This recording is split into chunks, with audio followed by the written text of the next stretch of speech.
No, I'm not gonna do it. Nobody else can measure up.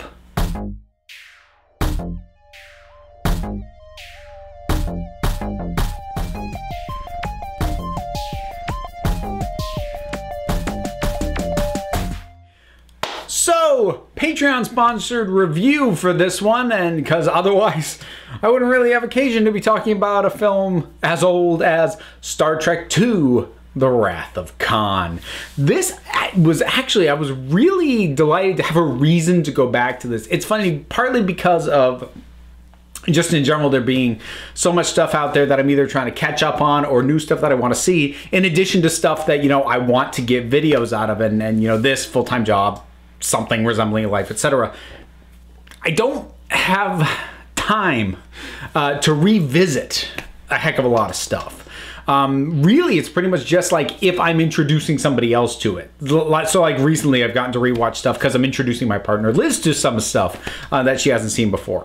But something like Wrath of Khan, God, it's gotta be, oh heck, it might be over 20 years since the last time I saw this movie. And I did like it, but it's never been my favorite Star Trek. That's not me saying it's not a great Star Trek. I do think that it is a totally valid argument. You know, people who want to argue it's the best Star Trek film. For me, though, I think it just has to do with it deviating from like what Star Trek is in my mind. So like Star Trek for me growing up was primarily two things. It was the Next Generation TV show, and it was Star Trek IV: The Voyage Home, which was the only Star Trek film that I owned, and so I watched and rewatched that. So, you know, Wrath of Khan is quite different from that. But let's talk about it, because I got to rewatch it again. First time in a long time. So, boy, where do we even start? Still looks pretty good. Honestly, I mean, like, the effects are dated, but nah, they're solid. It looks good. It's well shot. The cast, I mean, the cast know these parts inside and out, front to back. They've got this nailed. They've got this completely locked down. And I really like how much of an element of aging and getting older and the concerns and the challenges and the sort of the existential fears that come with getting older. A lot of this being funneled through Kirk, but it comes up for some other characters as well, because I mean, we've got Kirk here, you know, he is very much the Kirk from the TV show, but he's significantly older. He has an adult kid. You know, he's an admiral, which means he's no longer in command of a ship. He's not gallivanting about space anymore. And the weight of that and the transition of that, and what does it mean to be his age? What is his life now? That's kind of weighing on him, and I like how that is played here. And I think it's one of the things that we don't get as much of anymore, because I think the instinct with most franchises these days is, if it's been a significant amount of time since the last iteration, or the last iteration failed really hard, that you reboot. And so, like, if we were still using current franchise management logic back in the late 70s when the original Star Trek motion picture happened, it wouldn't have been a continuation of a show that had been off the air for a while. It would have been a reboot. Maybe same characters, but whole new cast, you know, linking up with it would have been like reboot Trek like we got now. And while there is value in reboots, I don't think they're inherently a bad thing, but I think when it becomes the default, we lose some story possibilities of characters confronting their own mortality, which is a big part of this particular film. If you've never seen Wrath of Khan, I am eventually going to be getting to spoilers, but this movie is literally as old as I am. So, I don't know what else to tell you. I'll still try and avoid getting into what would be flat out spoilers until closer to the end, but just, like, if I drop them, don't get mad at me. So, we've got this cast coming back, and we've got these themes laid in about aging, about finding your purpose or refinding your purpose or figuring all that stuff out. And we've got the perfect villain for that. Ricardo Montalban. as Khan. So, okay, first off, bringing back a character who was a one-off villain from the TV show, who we have not seen since, not even heard mention of since, feeds into the themes that are going on here. Like, I don't know what, in the story writing process, I would love to know what happened first. Did they come up with the themes they wanted to work with and then pick a villain who worked for that? Or did they pick a villain and then figure out what themes work if we're going to use this villain? I don't know which came first, but they work brilliantly together, because as Kirk is getting to a point where he's trying to figure out what to do with his life, he's confronted with a villain who is very certain about what he wants to do with his life. Because what he wants to do is take revenge. And there's so many good things about it. First of all, Ricardo Montalban, scene chewing is so often a negative term, and more often than not, if an actor is said to be chewing the scenery, they're going way over the top. But sometimes way over the top works, and here over the top works for how intelligent this guy's supposed to be and how much he knows that he's intelligent. It makes sense that he's spouting this poetic dialogue, that he's talking in these bold declarative statements, that he is super into his own importance. And part of what I love about this is that at the end of the day, you break this guy down, he is a petty, petty little man. He has this brilliant mind, this brilliant intellect, but he can't see past this one very selfish goal of seeking revenge. And which is something that gets pointed out very blatantly, and it is just played so well by, you know, him as a character, by the characters around him, the way that he impacts everybody. He's just, he's magnetic. And also the tension between him and Shatner as Kirk is amazing. It's astounding that it is as good as it is, because the two of them never actually share a scene. The closest they come is that they're on either side of a monitor. They're never in the same physical space at any point in this film. And yet you never doubt the anger, the history, the tension. And despite pulling a character from the TV show, from an episode that I actually have still not seen, it explains just enough. And then Ricardo Montalban sells the rest of it, that it works. It totally works. There's some other stuff that I think it was also good to me to see as more of an adult, because you've got things like the, I can't remember what they were called or if they even actually properly named them, but the little brain worm things that burrow into the ear. It still kind of skeeved me a little bit when I was a kid. Yeah, did not like that scene particularly, and not enough to make, you know, my list of movies that really freaked me out that I did last month. But yeah, it was but it's interesting to see those kind of elements brought in, and because they do feel to a certain extent out of place in Star Trek, because it is so gruesome and it is so horrific, and that's not something you normally see in Star Trek, but that elevates the threat of Khan, because he's the kind of guy who will bring this in to this world where it doesn't belong, because it serves his need, it serves his revenge. All the other characters are really great. Some get obviously a lot more cause to shine. Kirk is very firmly the focus in this one. I mean, we get just the right amount of time with most of the other cast. I think, honestly, Scotty gets a bit of a short shrift. He doesn't get a ton to do. Chekhov gets highlighted, but you know, he's not in a way that's fun for him. Uhura is just kind of there, but I mean, she's always a great presence. Spock, you know, McCoy has a couple of good moments, a couple of good lines, a couple of good lightning moments. I always love McCoy as being the guy who is expecting the absolute worst possible outcome out of anything they are looking at, whereas Kirk, ultimately, Kirk's kind of an optimist. McCoy is not. I love that dynamic.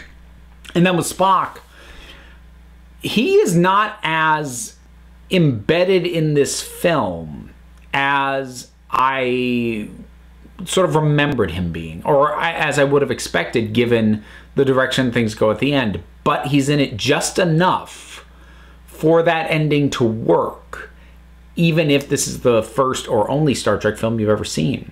Because enough is established about him and about his relationship with Kirk, especially in the early parts of the film, and then reiterated, you know, your reminder. It's classic storytelling.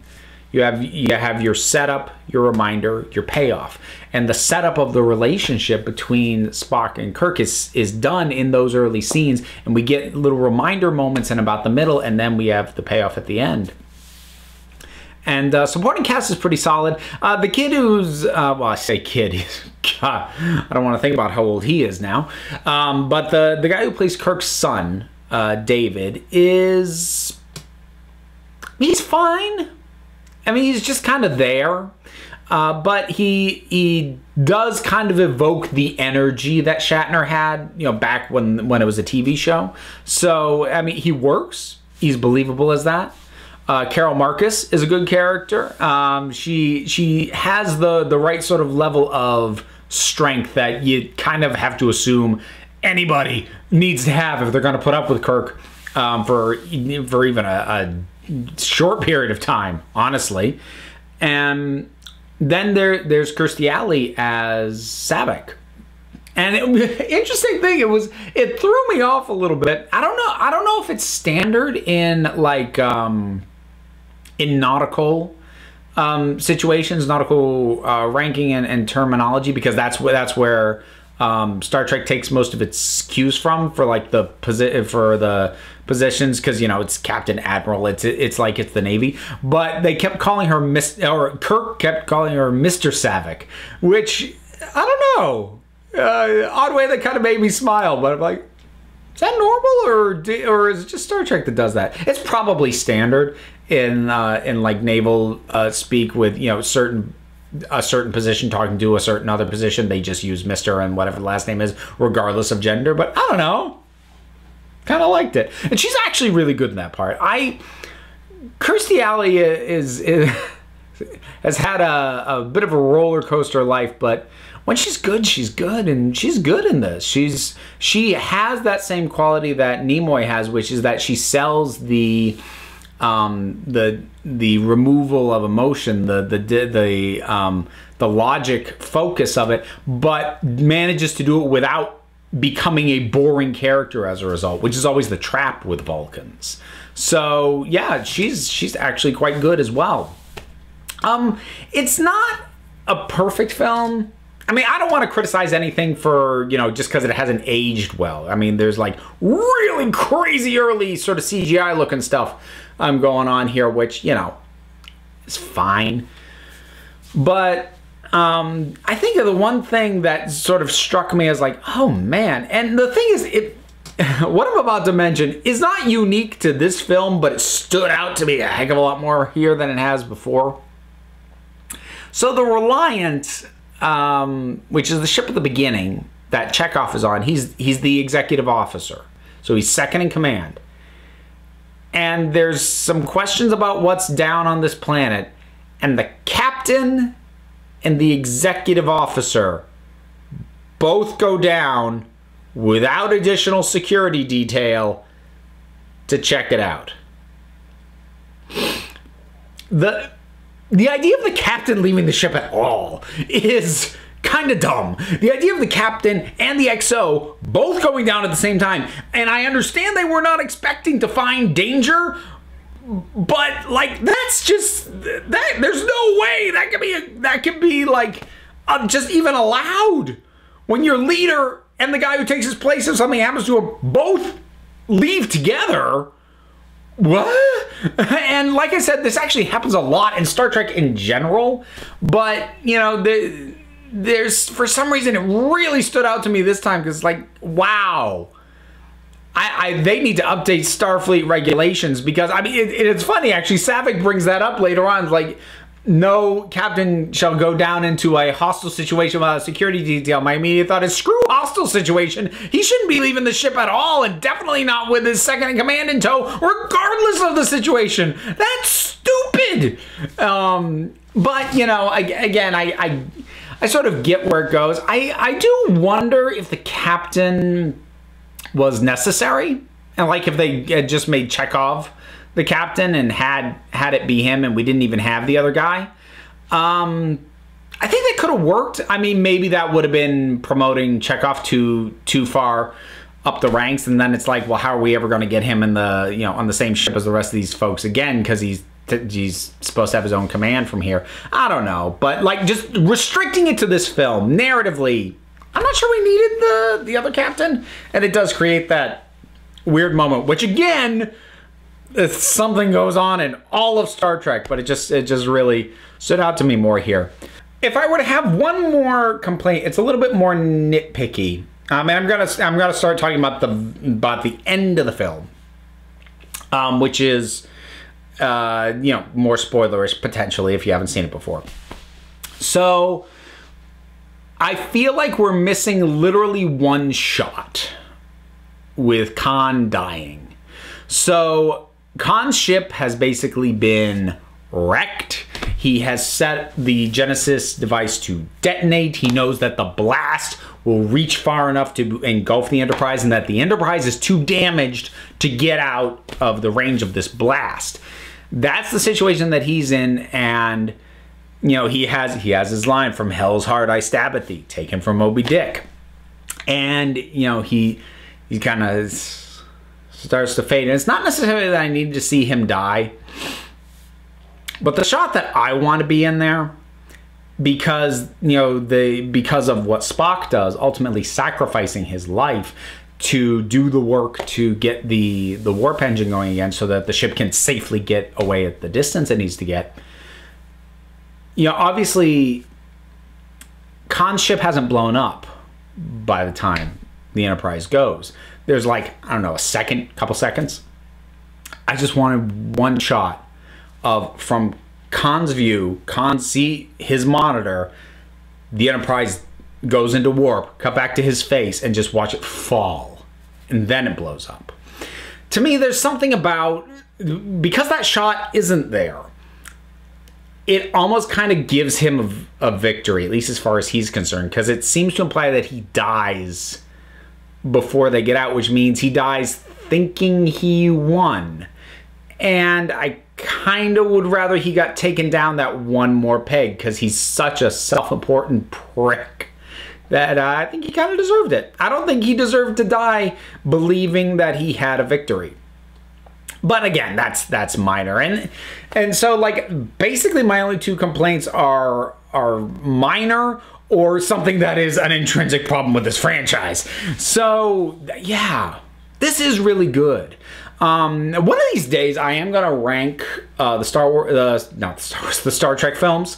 I have a couple other ones that I haven't seen in a long time that I need to revisit, but I don't know where I would have put this before, but I think this is gonna put it higher than it was initially. I think before, I mean, nostalgically, it may not take the top spot from some other stuff, but this might put it above 6.